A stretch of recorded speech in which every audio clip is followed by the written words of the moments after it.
안녕하십니까. 성심교회 청년공동체 여러분, 조은기 목사입니다.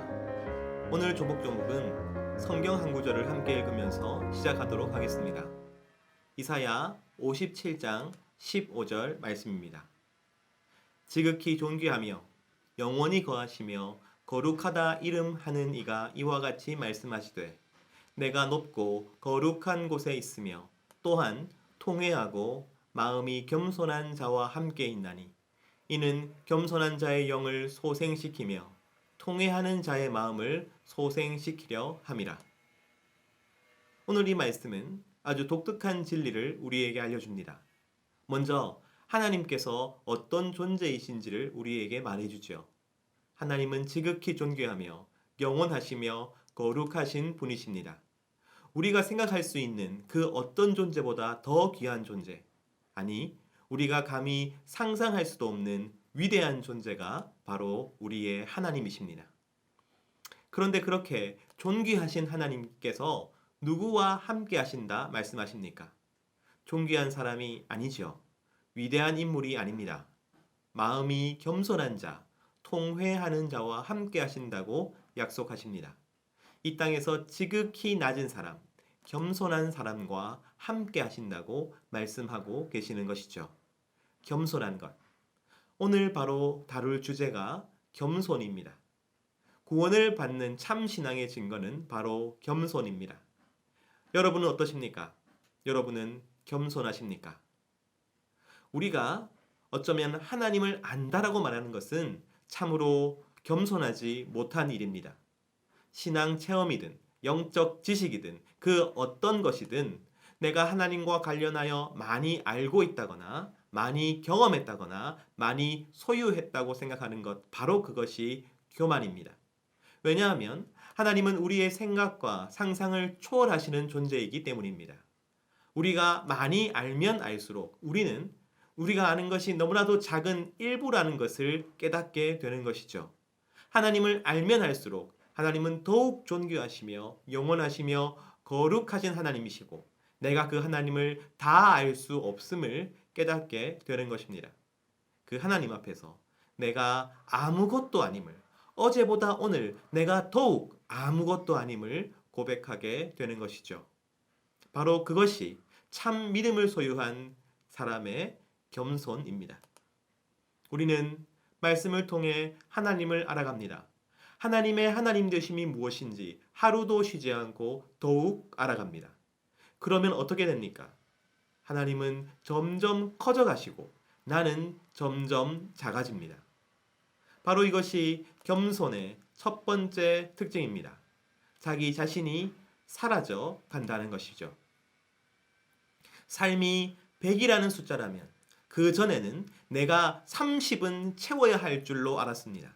그리고 20은 다른 사람이 잘해 주어야 할 줄로 알았습니다. 그렇다면 나머지 50을 하나님께서 채워주시는 줄로 생각했죠. 하지만 하나님이 얼마나 위대한 분이신지를 알아갈수록 그분이 99가 되십니다. 99,999가 되십니다. 9억 9,999가 되십니다. 나는 그 앞에서 0.1이 되고요. 0.0001이 되는 것이죠. 내가 움직이는 시간과 삶과 행위는 점점 작아지고 하나님의 일하심과 인도하심과 역사는 점점 커지게 됩니다. 결국 나는 사라지고 하나님만 남아 계시게 되는 것이죠. 이러한 진정한 겸손은 우리로 하여금 자유를 누리게 합니다. 이제 우리는 자기 자신이 무엇인가를 잘해야 한다는 압박에서 벗어나게 되는 것입니다. 이것은 아무렇게나 살아도 된다는 뜻이 아닙니다. 다만 내 자신이 중요한 것이 아니라 하나님이 중요하다고 고백하게 되는 것이죠. 다른 이들이 자신에 대해 어떻게 평가하든 그리고 자신이 스스로에 대해 어떤 평가를 내리든 그것은 중요한 일이 아니라는 것을 깨닫게 되는 것입니다. 왜냐하면 그 모든 인정보다 더 중요한 것이 하나님의 인정이기 때문입니다. 중요한 것은 사람들의 판단도 아니고 자기 자신의 생각도 아니고 오직 하나님의 생각이기 때문이지요. 바로 이것이 참된 겸손의 첫 번째 특징입니다. 참된 겸손의 두 번째 특징은 자기 부인입니다. 성경적인 자기 부인은 단순히 이 세상의 쾌락을 거부하거나 자기 자신의 생각과 감정을 거부하는 것을 뜻하는 것이 아닙니다. 성경적인 자기 부인은 내 자신을 높이는 것이 아니라 하나님을 높이는 것을 의미합니다. 자기 부인은 꼭 기독교가 아니더라도 자신의 수양으로 가능한 일이죠. 다른 여러 종교들에도 자기 부인의 모습이 있습니다. 하지만 기독교의 자기 부인이 독특한 점은 바로 그 목적에 있습니다. 자기를 부인하되 그 목적이 하나님을 높이려는 열망에서 비롯되는 것입니다. 내가 진정한 자기 부인을 하고 있는지를 살펴보는 방법이 있습니다. 나를 지치게 하고 힘들게 하고 낙담하게 하고 괴롭게 하여 나로 하여금 기도하게 만드는 이유가 무엇입니까? 그것이 내 이름을 위한 이유입니까? 아니면 하나님의 이름을 위한 이유입니까? 하나님의 이름이 높아지지 않는 것이 내 삶의 고통이 되고 하나님의 이름을 높이는 것이 내 삶의 기쁨이 되는 것. 바로 그것이 진정한 자기 부인인 것입니다. 오히려 자기 부인을 위해서 자기 자신에게 집중하는 것은 반대로 자기 자신에게 집착하는 결과를 낳을지도 모릅니다.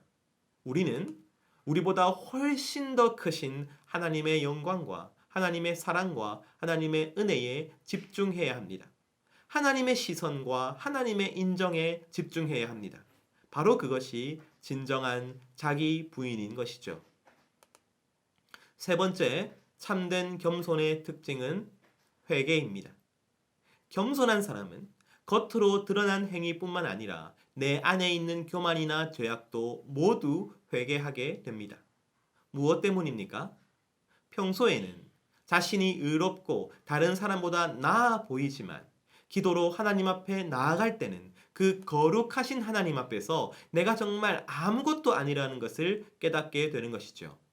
그리고 이전에는 내가 죄라고 생각하지 않았던 것도 죄임을 인식하게 되는 것입니다.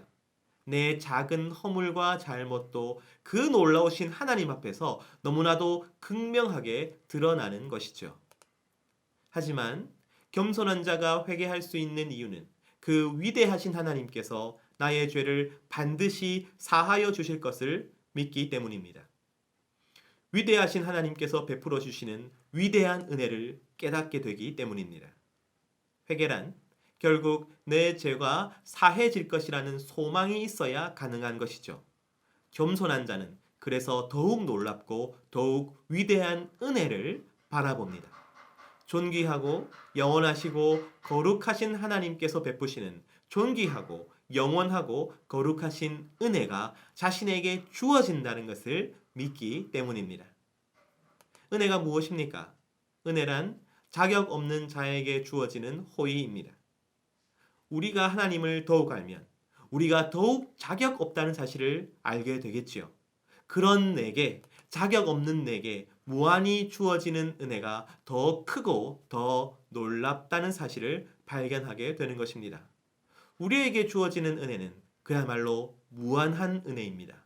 이 무한한 은혜야말로 우리를 회개하게 하고 겸손하게 만들어 주는 것이죠. 사람들의 칭찬과 갈채와 인정에 우리 마음이 부풀어 올라가는 것과 사람들의 비난과 모함에 우리 마음이 낙심하고 좌절하는 것은 우리의 본성적인 반응입니다. 그러나 구원받은 자는 그 마음이 쉽게 흔들리지 않습니다. 왜냐하면 그는 하나님 앞에서 겸손하기 때문입니다. 그의 시선은 자기 자신이나 타인에게 있지 않고 지극히 존귀하시고 거룩하시고 영원하신 하나님께 고정되어 있습니다. 그 하나님 앞에서 살아가며 그 하나님을 더욱더 알아간다는 것은 날이 가면 갈수록 우리를 겸손하게 만들 것이기 때문입니다. 하나님 앞에서 이 겸손을 배우시는 모든 청년들이 되기를 간절히 소망합니다. 참 믿음을 소유하고 하루하루 하나님을 알아가며 더욱 겸손해지는 우리 청년들이 되기를 간절히 소원합니다.